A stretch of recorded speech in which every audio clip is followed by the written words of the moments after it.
남의 문화를 빼앗으려는 중국인들의 패악질은 끝날 줄을 모릅니다.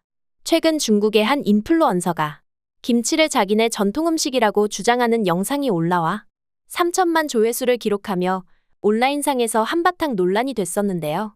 중국인들 하는 짓이야 새삼스러울 것도 없지만 놀라운 건 해외 네티즌들의 반응이었습니다. 한국인들보다 더욱 격분하면서 김치는 한국 것이고 중국인들은 비열한 거짓말쟁이라고 비난하고 나선 거죠. 대체 무슨 일이 있었던 걸까요? 자세한 소식 전해드리겠습니다. 논란의 영상을 올린 사람은 미스터 벼오라는 중국인이었는데요. 자칭 평범한 농민이라는 그는 영상 속에서 직접 김치를 담그는 모습을 보여주면서 김치는 중국의 전통 음식이며 시골에서는 매우 흔한 음식이라고 주장했습니다. 그리고 어이없게도 김치를 중국의 찐빵인 만터우와 함께 먹는 모습을 보여주었죠. 중국 네티즌들은 처음에는 한국이 우리 전통 음식을 훔쳐간 게 맞았다는 둥 말도 안 되는 댓글을 달면서 자기들끼리 즐기는 분위기였는데요. 그러나 이들은 곧 어마어마한 역풍을 맞게 되었습니다. 해외에 이 영상이 알려지면서 세계 각국의 네티즌들이 몰려온 것인데요. 해외 네티즌들은 뻔뻔한 중국인들이 또 시작했다면서 비난을 퍼붓기 시작했습니다. 김치가 한국 음식인 건 온 세상이 다 안다. 중국인들은 말도 안 되는 거짓말을 멈춰야 한다. 난 프랑스 사람이지만 김치가 한국 거라는 것쯤은 알고 있어. 아, 그리고 코로나 바이러스가 중국 거라는 것도 알고 있지. 중국인들은 걸핏하면 한국 문화를 노리고 거짓말을 하는데 대체 왜 이러는 거야? 한국이 잘 나가는 게 그렇게도 배 아픈가? 중국인들에게는 세상의 모든 것이 중국에서 기원했고 중국이 세계 제일이라는 망상이 반드시 필요해. 그건 일종의 진통제 같은 거야. 빈곤층이 수억 명에 달하고 대학 나온 사람도 한 달에 100만 원 벌어서 간신히 살아가는데 공산당 간부들은 자식들을 해외 유학 보내면서 떵떵거리며 살거든. 비참한 현실을 잊으려면 약이 필요한 거지. 중국인들은 양치기 소년 이야기도 모르나? 하도 거짓말을 많이 해서 이제 아무도 중국인들을 믿어주지 않는데 말이지. 일부 네티즌들은 급기야 김치에 대한 자료를 공유하면서 김치가 한국 음식이라는 사실을 입증하고 나섰는데요. 이에 중국 네티즌들은 반박도 제대로 하지 못하고 국제적으로 큰 망신을 당하고 말았죠. 어떤 중국인들은 중국을 비난하는 댓글을 단 사람들은 모두 한류 팬이어서 한국 편을 들어주는 거라고 억지를 부렸지만 돌아온 것은 한류와 상관없이 중국이 싫은 거라는 싸늘한 비웃음뿐이었습니다. 이처럼 해외 네티즌들이 한국 사람들보다 더 흥분해서 중국을 공격한 데는 다 이유가 있는데요. 사실 중국은 우리한테만 패악질을 부린 게 아니라 전 세계의 문화를 자기네 것이라고 우기면서 온 세상을 적으로 돌리고 있었던 것입니다. 이런 행태를 비꼬는 의미의 만물 중국 기원설이라는 말까지 있을 정도인데요. 몇 가지만 사례를 들어보자면 우선 국수 논쟁이 있습니다. 중국 사람들은 국수가 중국에서 유래해 세계에 퍼진 음식이라면서 이탈리아의 파스타도 원조는 자기네라고 주장하고 있습니다. 마르코 폴로가 중국에서 먹어본 국수를 이탈리아에 전파해 파스타가 탄생했다는 이야기인데요. 심지어 해외에도 일부나마 믿는 사람들이 있을 정도로 유명한 이야기죠. 그러나 이는 전혀 근거가 없는 억지에 불과합니다.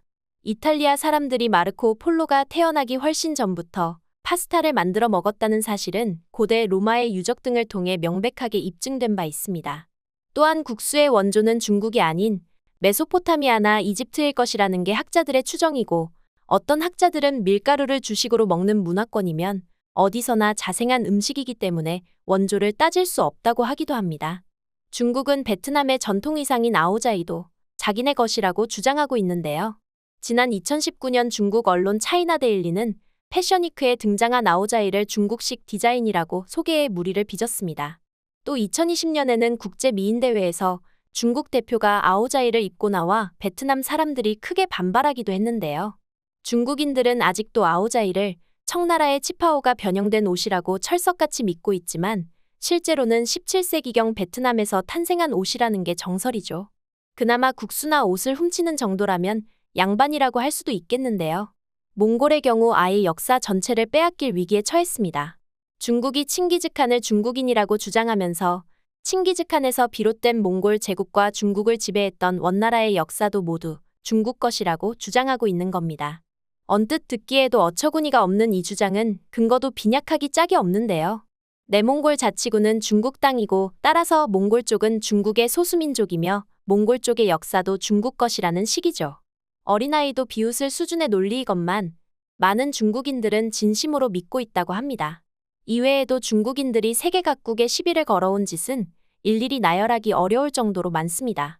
이러니 전 세계가 중국을 싫어하고 중국인이 하는 말은 다 거짓말이라고 생각하는 것도 무리가 아니죠.